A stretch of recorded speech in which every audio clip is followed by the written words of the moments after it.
Hello, I'm Dan Gibson and welcome to the third video in the series The Qibla Story. This video is about China and a man known as Said Ibn Abi Waqqas. Said was born in the Holy City in 595 AD. At that time the Prophet Muhammad was only 25 years old and he had just married Khadija. Said was also from the Quraysh tribe. His father was the paternal uncle of Amina, the mother of Muhammad. Said was 17 years old when he accepted Islam, and it was against the wishes of his family. He was among those who emigrated to Medina in the first year of the Islamic calendar. In 614, Said was with Muhammad when they were opposed by polytheists who started to fight them and beat them. So Said beat a polytheist and he killed him, and he became known as the first Muslim to shed blood in the name of Islam. That same year, many of the followers of Muhammad fled to Abyssinia. So Said was around during the events of the first years of Islam. He and his younger brother Umayr fought at the Battle of Badr. Said returned to Medina alone because Umayr was one of the 14 Muslims who died in the Battle of Badr. Said was among those who fought right alongside of Muhammad after some of the Muslims had deserted their positions at Badr, but Said stood firm, and Muhammad honored him by declaring him one of the best archers at that time. During the battle, the Prophet even gathered some arrows for him. Later, at the farewell pilgrimage, Said fell ill, and he had only a daughter at that time. So Said asked Muhammad, "O Messenger of Allah, I have wealth, and I only have a daughter to inherit from me. Shall I give 2/3 of my wealth as sadaqah?" "No," replied the Prophet. "Then shall I give a half?" asked Said. The Prophet again said no. "Then shall I give 1/3? asked Said. "Yes," said the Prophet. "Even the third is much. Indeed, to leave your heirs well off is better than that you should leave them dependent on others, begging from people.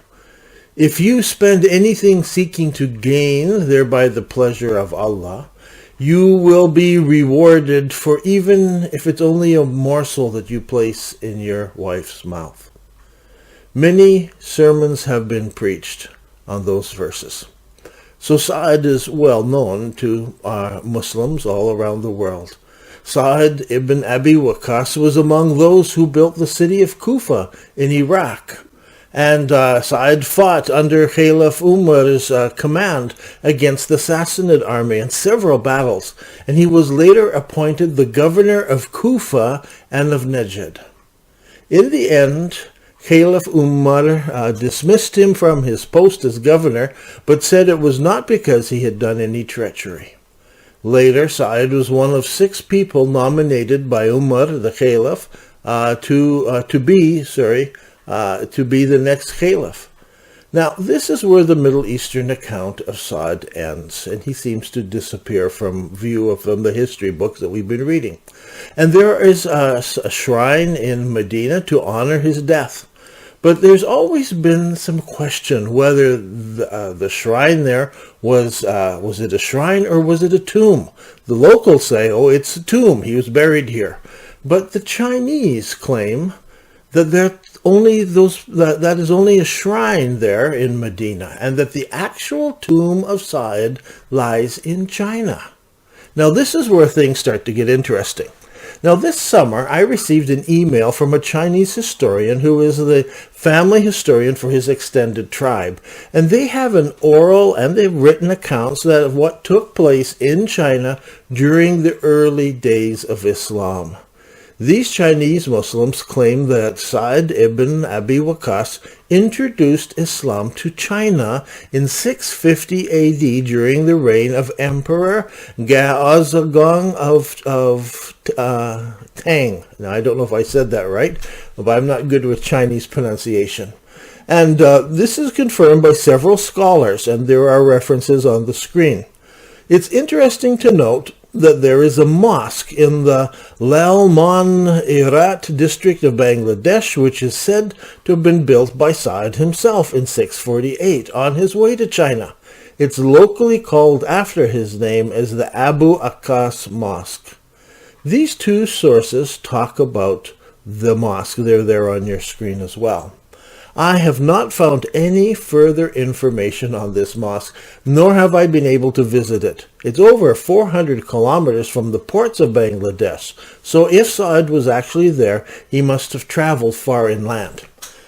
Now, it's said that Said outlived the 10 blessed companions to whom the Prophet promised paradise, and he died in Guangzhou in China at the age of 80, around the year 674.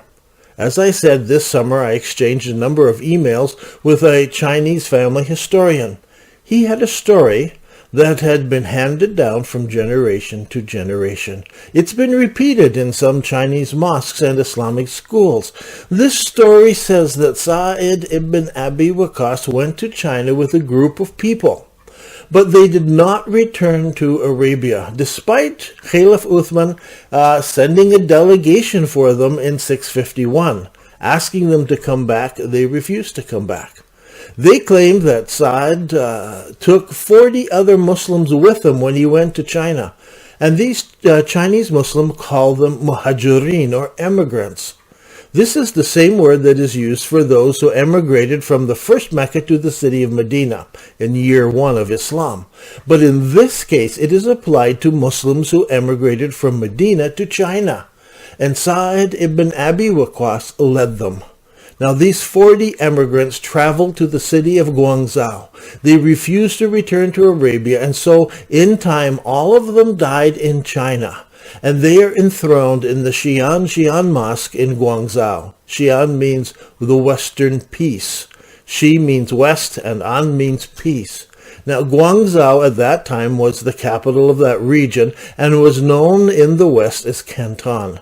And it was the place where Western merchants had come there over several hundred years before this, and would be there for many hundreds of years later. Many years later, 600 years later, when Marco Polo showed up, there were over 100,000 Muslims living in Canton. Now, there are two more interesting things that this Chinese historian told me. First, he said that in 651, Caliph Uthman sent this delegation to the Muslims asking them to return, but they insisted that they would not return. The Chinese historian said that these 40 Muslims were called the Muhajadin of the true Mecca, whatever that means. And so they lived there, and they died there, and they are considered Islamic saints in China to this very day. Second, he told me that the last Empress of China, Dowager CuXi, put up a plaque in the threshold of the Huisheng Mosque titled Jai Oi Chong Shu Yo, which means, the Chinese historian told me, means the true source of Islam is from west of Mecca. This plaque was put up, no doubt, by imperial decree, and there has never been to this day any objection from Muslim scholars in China to the term west of Mecca. Here's an old photo of that plaque. When I visited China, I went to the Huisheng Mosque in Guangzhou, and I measured the Qibla of that mosque. I was unaware of the tomb of the 40 Muhajirin, or the Arab Muslim immigrants to China. At that time, I was classified that mosque as facing Petra. But over time, Western scholars put a lot of pressure on me to reconsider this mosque because it was so early, they said, and they doubted that it could be accurate from such a great distance from the Middle East. So, in the end, I changed my classification to unknown. Then this summer, I received these emails from this Chinese historian asking me to reclassify the mosque back to being oriented to Petra. So what am I to do? As a historian, I wish I had more written records. All I have is hearsay handed down from generation to generation. It is nothing that I can reproduce clearly enough to convince Western scholars. So I have to ask, what do we do with the two tombs for Said Ibn Abi Waqqas and the 40 Muhajadin? There is a place in the graveyard in Medina that people say is Saad's tomb. And there is a tomb in China where the Chinese say that Saad is buried along with the 40 Muhajirin of the true Mecca.